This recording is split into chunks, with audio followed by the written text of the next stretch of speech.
men need men. Men need a father figure in their life in some regard, whether it's a mentor. Like I had multiple mentors and a father. That's why people join gangs. Yeah. That's why people join the military. Yeah. That's why people get into situations where they could find that community, because brotherhood at the end of the day is everything. What's up, fam? My name's Andrew Loringer, and this is the Planted Moves podcast. Planted Moves was created for those looking to better themselves and become their greatest version by discerning clear vision, pursuing higher purpose, and staying grounded in faith on the road to success. Welcome to Planted Moves.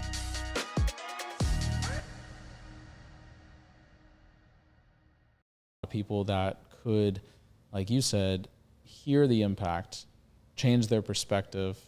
It's not forced upon them, but it's given for free on platforms such as this and others that we respect and we love and we listen to, where they can hear those things and they can be like, wow, you know what?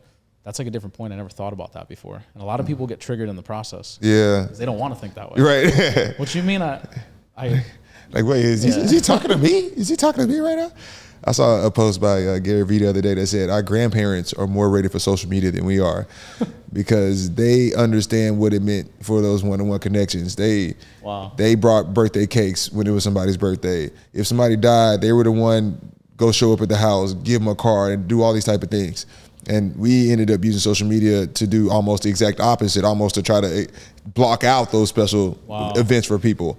And so now, if you understand how your grandparents treated their relationships, you can do that even better if you understand the technology that social media allows you to do that. Wow. And so that's why I'm really big on community, because I feel like that is the best way to do that. Like specifically online communities, not like this is my social media following community. But if you use these communities in that sense, how our grandparents communicated with their community, like that could be game changing as far as impact at an exponential level. Wow, that's huge, man.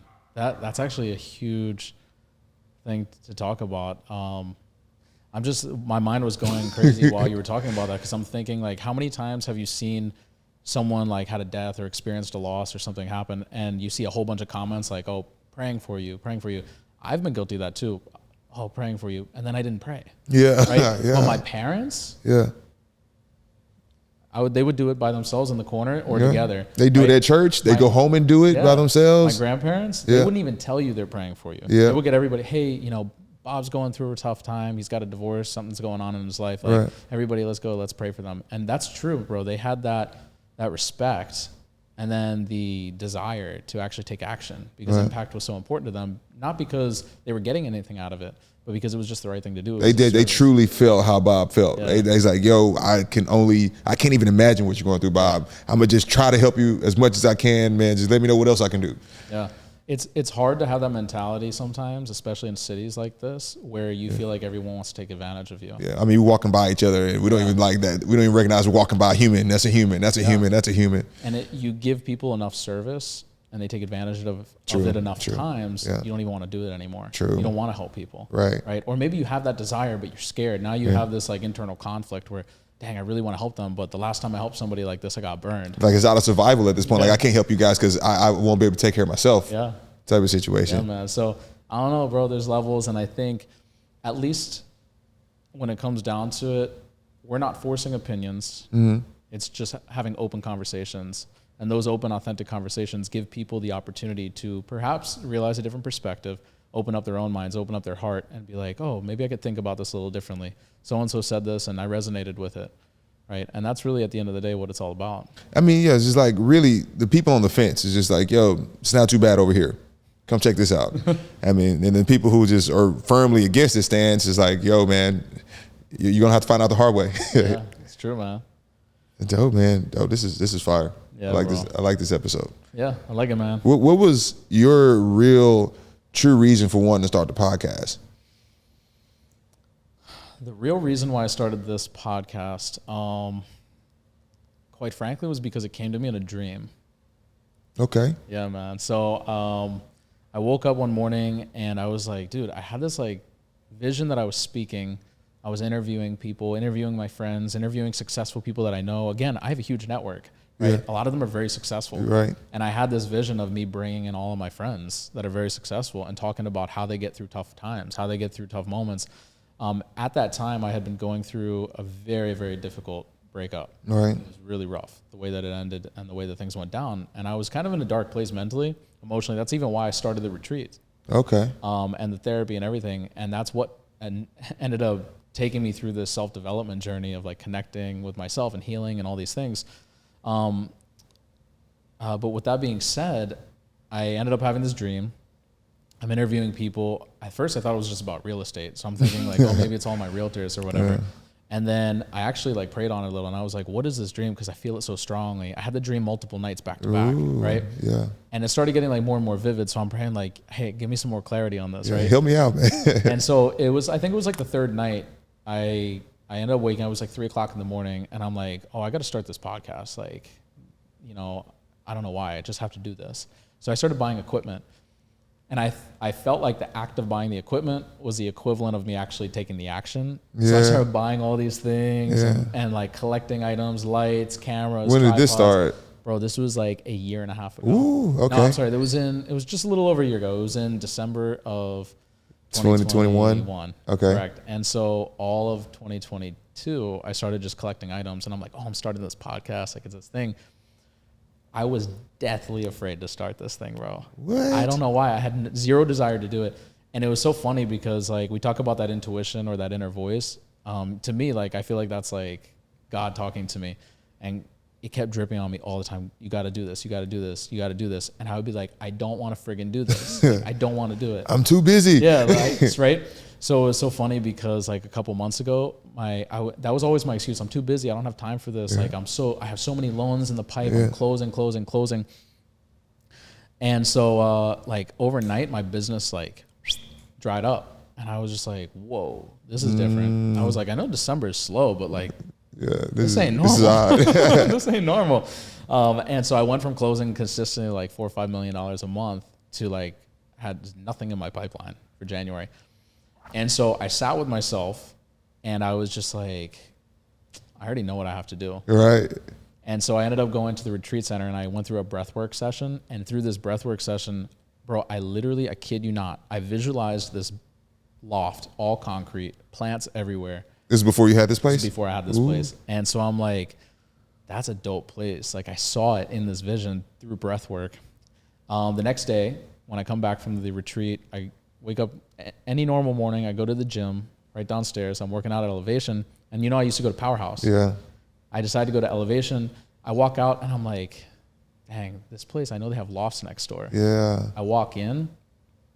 This lady's frantic in here. She's like, oh, what are you here for? And I was like, I want to see if you guys have units available. She's like, come with me. Right. Brings me into the office, and she's like, look, I have this entire list of available units right now. She's like, I have 15 days to fill up this entire building. What? And I was just like, word? And I was like, what happened? And I was like, I tried to get a place here a couple years ago, and it was like crazy waiting list. She's like, we always have a 2-year wait list. But she was like, there was a new owner that came in. Everybody here used to be businesses. Now the new owner has said all the businesses got to go. Everybody has to be residential. Might have been an insurance thing. I'm not sure what it was, but they kicked everyone out, and they had a huge vacancy. And I came in, bro, I literally like named my price that I wanted to pay for the studio. And I walk in it wasn't even this unit. I hadn't seen this unit. I walked into one 2 floors down over, and I walk in this space, bro, I get chills. And I go to the window and I'm like, God, is this where you want me? Is this what you want me to do? And I just felt this overwhelming, like, yeah, this is it. This is the space. And it was such a confirmation, bro. I hadn't even seen this space. Yeah. But I was like, I want that place. I don't know why. I want that place. I signed for it. You know, and you're kind of thinking about this whole setup and the whole process, like this is perfect for this. I signed a month out. Yeah. So I was still at my old place, like just like a whole month went by where I was just every day I was thinking about it. I was collecting more shit. I was buying plants. I was buying this, buying that, doing all these things. And yeah, man, I came in here and I was just like, wow, this is literally what was in the vision. Like this exact place, the pillar on the wall, the plants hanging down, like, and within like, it was crazy because right after that happened, it was like a couple days in the space, and my buddy comes over. I'd written on my vision board, I want to start a men's group, and I want to have it start on January 7th.